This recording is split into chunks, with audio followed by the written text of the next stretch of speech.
এক পাতিল ভাত শেষ করে ফেলেছো, তাও আবার এই খাবার দিয়ে?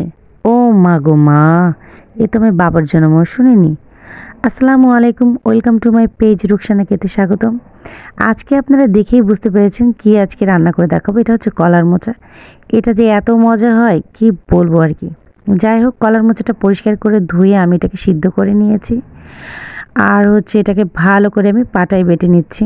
আপনারা ব্লেন্ডারেও ব্লেন্ড করতে পারেন। সো এই যে পাটায় বাটলে খুব ভালো লাগে। আর মশলা রাখছে পেঁয়াজ, রসুন, জিরা, কাঁচামরিচ বাটা, 1 চামচ হলুদের গুঁড়া, স্বাদমতো লবণ এবং হাফ চামচ ধনে গুঁড়া, আর হচ্ছে 1 চামচ শুকনো মরিচের গুঁড়া। তেল গরম হয়ে গেলে মশলাটা দিয়ে ভালো করে এটাকে নেড়ে চেড়ে ভালো করে কষাইতে হবে। তো এটাকে আমি সুন্দরভাবে কষাচ্ছি, দেখুন আমার তেল ছেড়ে ছেড়ে আসছে। তারপরে হচ্ছে আমার যে বাটা কলার মোচাটা ছিল এটাকে আমি আগের সাথে ভালো করে মিশিয়ে নিচ্ছি।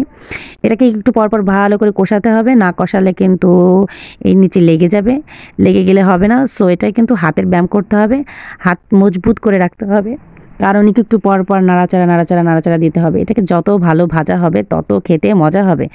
সো খাবার যদি ভালো খেতে চান একটু তো কষ্ট করতে হবে। তো আমার হাতের কিন্তু ভালো একটা ব্যায়াম হয়ে যাচ্ছে। আমি মাঝে মাঝে এ হাত থেকে ও হাতে নিচ্ছি খুন্তি। তো একটু পর নেড়ে চেড়ে নিচ্ছে আর আমার কালার চেঞ্জ হচ্ছে। মাশাআল্লাহ, দেখেন তেল ছেড়ে ছেড়ে আসছে।